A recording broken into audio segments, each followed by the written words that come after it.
चालू अप्पी ऐसी ऐसी घटिया हरकतें करने लगी है ना कि अब तो लगने लगा है कि भाई साहब उसकी जो नौकरानी बनी हुई उसकी बहन है ना, वो भी चिढ़ती है उससे। और भाई साहब उसका जो खरीदा हुआ गुलाम घर जमाई उसका पति है, वो भी बहुत बुरी तरीके से चिढ़ने लगा है। और जैसे ही भाई साहब उनको मौका मिला, फट से उन्होंने जो है ना उसको दिखाना शुरू कर दिया। और जो इस व्लॉग में साफ समझ में आ रहा था। अच्छा भाई, एक सवाल भी था सबके मन में कि क्यों नहीं गए लेकर उसको। फनी क्यों नहीं गया? तो फनी इसलिए नहीं गया क्योंकि फनी ने उठाया है मौके का फायदा। कैसे? वो फनी ने ऐसे मौके का फायदा उठाया क्योंकि फनी को जाना था अगले दिन अपने दोस्तों के साथ यहाँ पे पार्टी में, सगाई पता नहीं क्या फंक्शन, और वो चालू को ले जाना नहीं चाहता। उसको चाहिए थे आजादी, गाड़ी, पैसा और मटर गश्ती करने का टाइम। अगर वो जाता तो फिर वो चालू भी जाने के लिए कहते और चालू उसको कुल मिलाती। और भाई साहब उसने उठाया मौके का फायदा और मारा मौके पे चौका। इसको कहते हैं शातिर दिमाग। तो अगर ये कोई ये सोच रहा है कि भाई ऐसा है वैसा और चालू जो है फनी को नहीं लेकर गई ऐसा, तो भाई ये उसका प्लान था। ना चाहते हुए उसको अपना मन मारकर रुकना पड़ा, जिससे कि मैं अगले दिन इससे ज्यादा एंजॉय कर सकूं अपने यार दोस्तों के साथ। गाड़ी मिलेगा, पैसा मिलेगा, डीजल का पैसा मिलेगा, उड़ाने के लिए वक्त मिलेगा और मैं पूरी फुल ऑन मस्ती करके मटर गश्ती करके लौटूंगा। और हुआ भी वैसा ही। Hi friends, welcome back to my channel. Channel में न्यू है तो चैनल को सब्सक्राइब कर लें और साथ ही साथ बेल आइकन प्रेस कर दें, जिससे कि हमारे आने वाली वीडियो की नोटिफिकेशंस आपको पहले ही मिल जाए। एक तो मैंने आपको शुरू में बोला था कि फनी इतना ज्यादा किलसा हुआ है, इतना ज्यादा चिड़ा हुआ, तो वो चिड़न जो है ना वो दिख जाती है। एक होता है भाई साहब देखो कि नकली नकली आप कर रहे हो, आपकी शक्ल कुछ और बता रही है। जैसे कि आप फनी का इनके सबके चेहरे आप पढ़ सकते हो क्योंकि इतने भी अच्छे एक्टर नहीं है भाई, पकड़े जाते हैं। और एक होता है जिस तरीके से आंखों को ऐसे कर करके जब ये बोलता है, आपको मैं हमेशा बताती भी हूँ, उससे ये पता चल जाता है कि दिमाग में जो चल रहा है वो सच्ची में यही बात है या कोई और बात। तो इसीलिए जो ना जब उसको मौका मिला के भाई चार पिज्जा ये बोल रही थी कि तुमने मेरा फोन छू लिया, क्यों देखा, ऐसे अच्छी बात नहीं है, ये नहीं देखना चाहिए, वैसे नहीं देखना चाहिए। तो उसमें बहती गंगा में हाथ धोए किसने? फनी। जैसे उसे मौका मिला तो भाई साहब सुनाने बैठ गया, ये बहुत गलत बात है, क्यों देखती हो, अच्छी बात नहीं है, फोन मत चेक करो, ये मत चेक करो। लेकिन भाई साहब मुझे पिज्जा का मैटर बिल्कुल समझ में नहीं आया।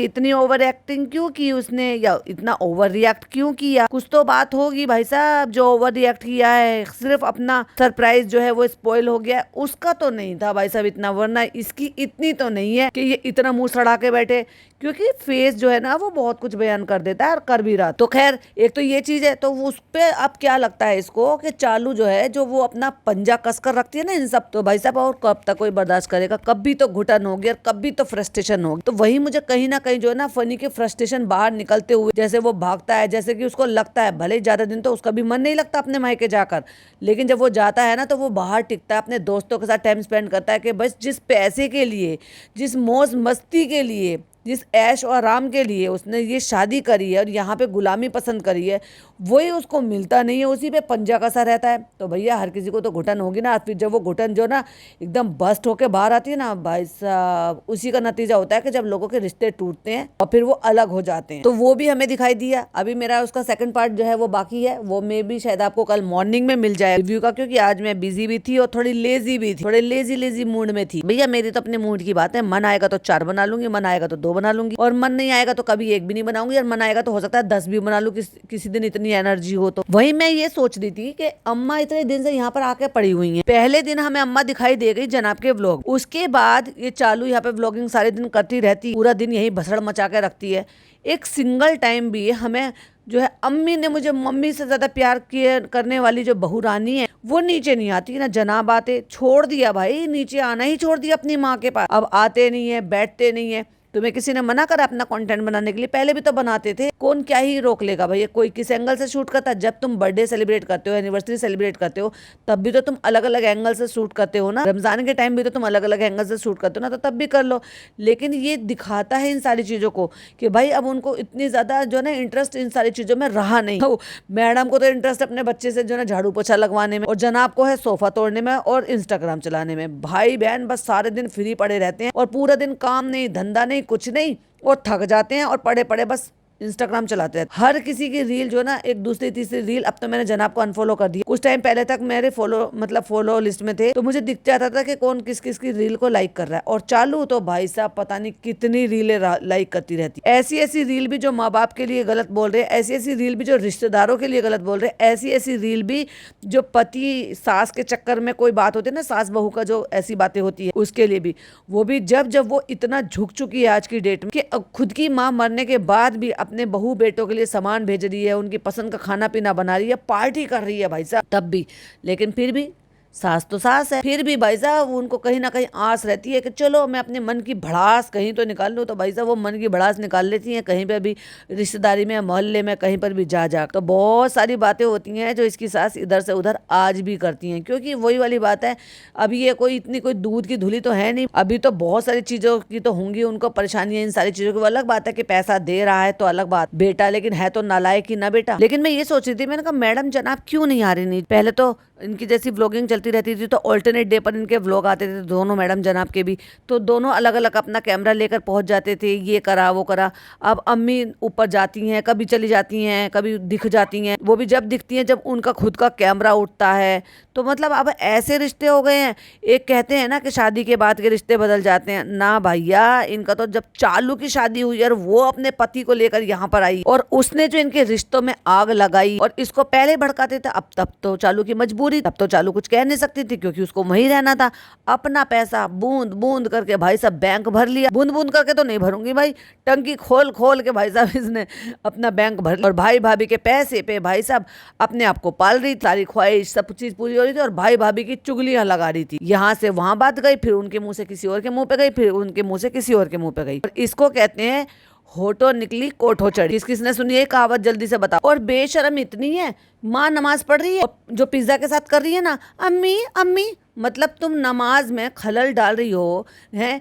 तुम इतनी बूढ़ी होकर 36-37 साल की होकर तुम शोर मचा रही हो, उनका ध्यान भटका रही हो। ऐसा होता है कि जब हम नमाज में पढ़ते हैं ना और कोई ज़्यादा ही शोर मचाता रहता है, कचरे बेचते रहते हैं कि भाई साहब भिंडी बाजार बना रखा है, तो ध्यान तो भटकता ही है। क्योंकि एक दुआ पढ़नी होती है, दूसरी दुआ पढ़नी होती है, और उसमें तुम उसको ध्यान भटका के शैतान वाला काम कर रहे हो। क्योंकि इस्लाम में उसको यही कहते हैं कि शैतान वाले काम कर रहे हो, भटका रहे हो। और जब वो कॉन्सेंट्रेट कर रहे हैं तो उसे कॉन्सेंट्रेट करने नहीं दे रहे हो और वो हंस रही है वहां पे नमाज में। कितनी बड़ी बेशरम औरत है, खुद तो कर नहीं रही, अब नहीं दिखा रही है खुद के फ्रेंड्स हम नमाज पढ़ रहे। क्यों तेरी अम्मी के घर में नीचे आकर नमाज पढ़ने के लिए मनाई है तेरे को? कितने ही दिन तक तो नेल पेंट लगाकर घूम रही थी। और मैंने भी पहले भी क्या था, मैंने कहा अगर ये रेगुलर बेसिस पे नमाज पढ़ रही होती है तो दिन में 5 बार भाई हाथ पैर मुंह धुलते हैं और पैर को टखने तक धुलता है, क्योंकि उसको तो गीला करना ही होता है। हाथ फिर कर हाथ फिरेगा, अगर आप साबुन भी नहीं लगा ना तो भी आपकी मेहंदी छूटेगी छूटेगी। ये ना धोती धोती भाई, ये पानी से डरती है, ये कागज के, ये गल जाएगी। और लीचड़ तो इतनी है, मैंने बता ही दिया था आपको, मेकअप रात को छुटाया तक नहीं, ऐसी सो गई है, सुबह सुबह उठ के पराठे बना के दिखा तो ऐसे रही है पराठे बना के जैसे सारे पराठे सारे घर के लिए इसी ने बना कर दिए होंगे।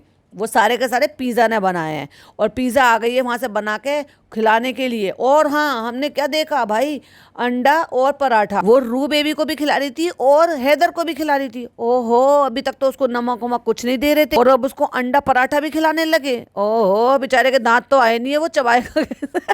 अभी कितने दिन पहले गई थी, फनी इसको मत खिलाओ, इसको नमक नहीं देना, उसने टुकड़ा तोड़ के उसकी मठरी में से खिला दिया। अब पराठे खिलाए जा रहे हैं। कितने चोचलेबाज है ये। या तो खिलाओ भाई, बिंदास होके खिलाओ। गाँव में कहीं पर भी, हमारे यहाँ तो देखो अभी भी बच्चे हो रहे हैं। मतलब पहला बच्चा मेरा बेटा था तब उस टाइम पर भी, और अभी जो है वो इतने कई सारे बच्चे हो गए, मेरी कजिन्स के भी बच्चे हैं। किसी को भी आज तक भी डॉक्टर ने ये नहीं कहा कि भाई तुम उसको मीठा मत दो या नमक मत दो। पता नहीं वहीं के डॉक्टर होंगे या हो सकता है भाई वो अलग ही टाइप के डॉक्टर होते हैं जो मना करने के लिए बोलते हैं। पर हाँ, अगर समझाते भी है ना कि भाई मत दो, ये मत दो, वो मत दो, तो बहुत सारे लोग जो ना उन बातों को फॉलो करते हैं, बहुत सारे लोग उन बातों को फॉलो नहीं करते। हाँ, अगर आजकल कर रहे हैं तो उसका भी एक अलग पॉइंट ऑफ व्यू है। क्यों? क्योंकि भाई आज छोटी छोटी सी उम्र में इतनी सब तकलीफें हो रही हैं। मीठा और नमक जो है वो चीज़ों को नुकसान तो देता है, ये बॉडी को नुकसान देता है, बड़ों को भी दे रहा है, क्योंकि मिलावटी वाली इतनी सारी चीज़ें हो गई। खैर वो तो बहुत डिटेल वाली बातें हैं, पर मैं ये बता रही हूँ कि नमक नहीं देने के ऊपर फनी को 50 बातें सुना रही थी। अभी थोड़े दिन पहले जो ये अपने ससुराल गई है, इसे मत दो, इसे मत दो, और अब पराठा खिला रहे हैं, सब चीज़ें खिला रहे हैं। वो दाल चावल खाता है, वो दाल चावल भी खिलाते हैं उसको। तो भैया तू खिला ना, जब तेरा बच्चा खा रहा है तो तू खिला। अच्छा है, जरूरी है कि उसका पेट भरे और उसको खाना सीखे। वो मत चोचलेबाजी मत कर, ये ओवर एक्टिंग मत कर। एक इसकी भाभी है, एक टाइम तक उसे 2.5-3 साल तक तो 2.5 साल तक तो उसको नहीं खिलाया, और पिछले 6 महीने से उसको इतना मीठा खिलाने पे तुली पड़ी है कि लिटरली उस बच्चे को मीठे की वजह से उसने काबू कर रखा है। उससे सारे काम मीठे के नाम पे करा लेती, फिर चाहे वो आइसक्रीम खिलाने के नाम पर हो, फिर चाहे उसे हलवा खिलाने के नाम पर हो, चाहे कुछ भी हो। मतलब ये मिठाइयाँ मांगता है भाई, वो मुंह से मांगता है। इतना छोटा सा बच्चा, कहाँ तो तुम उसको कुछ नहीं दे रहे थे और कहाँ इतना दे रहे हो। अब तुम्हारे मन से वो डर कहाँ चला गया? डॉक्टर ने कह दिया कि भाई अब तुम बिंदास होकर उसको मिठाई खिलाओ, अब उसको कोई टेंशन नहीं है। इतने दोगले लोग हैं। और चलिए भैया, मैं इसी में ही यहाँ पे एक चीज शेयर करूंगी। मैडम के बच्चे को कितना कितना बोला जाता है, और जब से वो बच्चा हुआ है ना, तब से बोलते चले जा रहे, बोलते चले जा रहे। रात मैंने एक वीडियो देखी, हालांकि मैं पहले उनको कभी कभी देखती थी। एक व्लॉगर है कामिनी सिंह के नाम से, दोनों देवरानी जिठानी है, सगी देवरानी जिठानी है, और दोनों ही व्लॉगर हैं। उनके हस्बैंड दोनों के जॉब करते हैं और अब अपना अपना कुछ बिजनेस भी उन्होंने कर लिया है कपड़ों से रिलेटेड। खैर, उन्होंने अभी अपनी एनिवर्सरी सेलिब्रेट की, अच्छी और ग्रैंड लेवल पर एनिवर्सरी अपनी सेलिब्रेट की। तो उसमें कुछ चीज़ों को लेकर लोगों ने कॉल आउट किया। उसके लिए उन्होंने एक 33 मिनट की एक वीडियो बनाई थी, जिसमें उन्होंने बहुत धर के सुनाया है भाई अपने बच्चे के लिए। माँ होती है, कोई भी हो, फिर चाहे वो व्लॉगर हो या फिर रिएक्शनिस्ट हो। जब बच्चों पे बात आती है ना, नहीं ये नहीं देखते कि छोटा बच्चा है, बड़ा बच्चा है, या बड़ी लड़की है या छोटी लड़की। मुझे नहीं पता पूरा के क्या चीज था, पूरा हिसाब किताब क्या था, लेकिन उनकी वीडियो से मुझे बहुत सारी चीजें समझ में आ गई थी कि लोग उनके बच्चे को, एक ही लड़का है उनका जो 10-11 साल का है शायद, उसको कॉल आउट कर रहे थे, और वो लिटरली उनको बहुत बुरी तरीके से सुना रही थी और गुस्सा कर रही थी, और बिल्कुल सही कर रही थी। और करना भी चाहिए, हर कोई मैडम की तरह से सुमड़ी में नहीं बैठ जाना चाहिए। पता नहीं कभी भी ऐसी सिचुएशन होती है तो मैडम सुमड़ी में छुपकर बैठ क्यों जाती? अरे आओ ना भाई, खुलकर सामने आओ। अब बाचाई क्या है जिसको तुम छुपा रहे हो? सारी जिंदगी की लाइफ तुमने अपनी खोल कर रख दी है सोशल मीडिया पर, क्या कुछ नहीं बचा? तुम्हारी शादी, पिछली शादी, extra marital affair, and then दूसरी शादी एंड कन्वर्जन, और फिर बेबी, और फिर बेबी को जो ना तुम जिस तरीके से यूज करते हो, वो व्लॉगिंग में बची कुछ जो कसर थी, जो अंदर की खबरें थी, वो तुम्हारी जो नाइव ननद है ना, उसने उसमें तुम्हारी लंका लगा दी। भाई और भाभी दोनों की लंका लगा दी, क्योंकि एक उन्होंने अपनी जिंदगी को लिमिटेड रखा हुआ था कि भाई ठीक है, हमें जितना दिखाना है हम उतना दिखाएंगे। व्लॉगिंग में आई उसने भाई साहब झाड़ू पोछा लगाते हुए उसके नाम पे, कोविड के नाम पे सब कुछ दिखा दिया, और आज तक भी। तो ये दोनों तरफ से बजा रही थी भाई साहब अपने भाई भाभी की, ऑनलाइन भी और ऑफलाइन भी। ऑनलाइन बजा रही थी उनको दिखा दिखा के, भाभी को हम जाते हैं हेल्प करने के लिए तो भाभी मना कर देती है, सब बता दिया भाई साहब। और ऑफलाइन यहाँ की चुगली वहां की चुगली, भाभी ऐसे करती है, भैया ऐसे करते हैं, भाभी ऐसे करती है। भैया को तो खैर नहीं कहेगी, लेकिन भाभी की इतनी बातें बता दी भाई साहब, फिर एक कान फिर दूसरे कान। तो लंका लगाने में सबसे बड़ी तो यही है, और उनकी लंका लगाती रही और खुद का बैंक भरती रही। लेकिन बात अगर माँ की करी जाए तो madam get lost get lost get lost करती रहती थी ना, कि अम्मी औरों के लिए, नानी औरों के लिए अगर मुझे कोई कहे तो मैं कार की डिक्की में भी सो जाऊंगी। तो अब कार की डिक्की में सो जा भाई, क्यों नहीं सो रही हो? तुम्हारे बच्चे को इतना बुरा भला कहोगे? कहाँ गई वो औरत जो दहाड़ दहाड़ कर आती थी? अब दहाड़ो ना उन पर, किसने मना कर दिया? अब तुम बीमार भी नहीं हो, तुम ठीक हो। जो परेशानी थी वो ऊपर वाले ने ठीक कर दी। लकी हो तुम, उसी मासूम बच्चे की वजह से लोगों ने दुआएं करी हैं कि और कुछ नासी। मुझे हमें नहीं पता, मैं भी हमेशा यही कहती थी कि भाई वो लाख खराब है माँ बाप, लेकिन बच्चे की उसमें कोई गलती नहीं है। तो अल्लाह ताला उस बच्चे की मासूमियत के लिए ही तुम जो है उस औरत को ठीक कर दो, ताकि वो अपने बच्चे के सर पर बनी रहे। और ये ऐसी माँ है कि अपने बच्चों के लिए एक सिंगल लाइन तक नहीं बोलती है आके सामने से। अरे दहाड़ो भाई, बोलो जब तुम्हारे बच्चे को इतना बुरा भला बोला जाता है। सबसे बड़े गुनहगार तो तुम खुद ही हो। चलो भाई, मैं ये कहूंगी कि उसकी अपनी चॉइस है। फर्स्ट ऑफ ऑल तो बहुत ही बेकार चॉइस है। जब तुम्हारे बच्चे को ट्रोल करते हैं ना, तो तुम्हारी बहुत ही बेकार की सोच है उस बच्चे को दिखाना, और ऊपर से ऐसी ऐसी चीजें दिखाना कि ननद से कंपटीशन करने के चक्कर में अब ये औरत बिल्कुल पगला गई है कि कुछ भी दिखाएगी। लेकिन मैंने जो कामिनी सिंह की जो वीडियो देखी, मुझे अच्छा लगा कि देखो इसको कहते हैं माँ।